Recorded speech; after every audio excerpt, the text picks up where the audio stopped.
Good morning, Wolves. So last night at practice, I worked on something with the kids. I was trying to explain to them how to throw a baseball with a four-seam grip. Um, it's something that I learned when I was very young by an ex-Red Sox player named Rich Gedman. He was a catcher for him a long time, and he told me and explained to me the best way for him to get a throw down to second base, third base, even first base at times, so that it was as accurate as it could be, is to use the four seam grip. So as you look at a baseball, obviously there's many different seams on the ball, but you can look at it many different ways and find the seams to make a C or a backwards C, however you want to look at it. You can always find a C on the ball. He explained the best way to throw the ball is with a backwards C. So when you're looking at the ball, you want the seams to be creating a C, but almost like you're looking in a mirror, so it's backwards. Okay, so when the players grip the ball, they want to take two fingers, or the younger kids, three fingers, and put them on that top seam. Now their thumb needs to go on the bottom of the ball, directly underneath those fingers. All right. They don't want to hold it too far into their hand because then they're just strangling the ball. They want to have a little bit of a gap inside of there, that thumb underneath. We don't want that thumb on the side of the ball because if we do that, when they release the ball, they're putting unintentional pressure on that ball and they're going to create an awkward rotation on that ball as it goes towards their target. So backwards C is the way that they want to go, but I'm fine with them with a regular C. However they can grip that ball the quickest and get it out of their hand into their intended target the best. So last night at practice, I showed them this baseball that I took and I drew a black line on it. I used a permanent marker on this, but you could use electrical tape or anything else to create that. I gave them instructions that at night, as they're sitting there, or during the day when they're just sitting on the couch watching TV, take their glove, throw the ball into their glove without looking at it, reach in and come out with that right grip with the backwards C.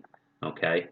I want them to try to practice that over and over again until it becomes natural that they can reach into their glove and get that C either backwards or frontwards, doesn't matter. I just want them to make sure that they're getting a C so that they have that four-seam grip when they're throwing the ball. This isn't something that they're going to learn overnight. This is going to take them some practice at doing. All right, the more that they practice it, the quicker they're going to be able to just feel that ball and come out with that C and make that more accurate throw.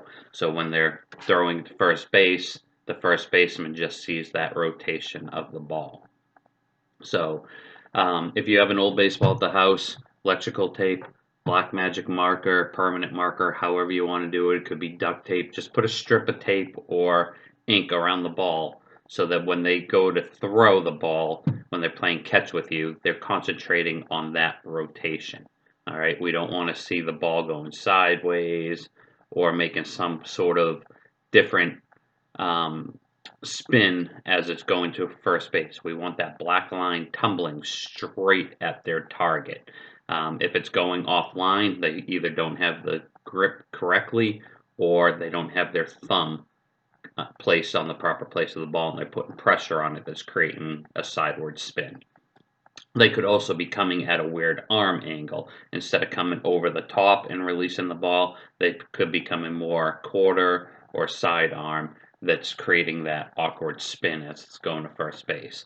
So homework for them, throw the ball into the glove, find that C, come out, and when they're playing catch with you, try to get that straight spin on the ball. We'll be working more on this at practice on Saturday. It's not something I expect for them to master between now and Saturday, but definitely something that I would like for them to work on.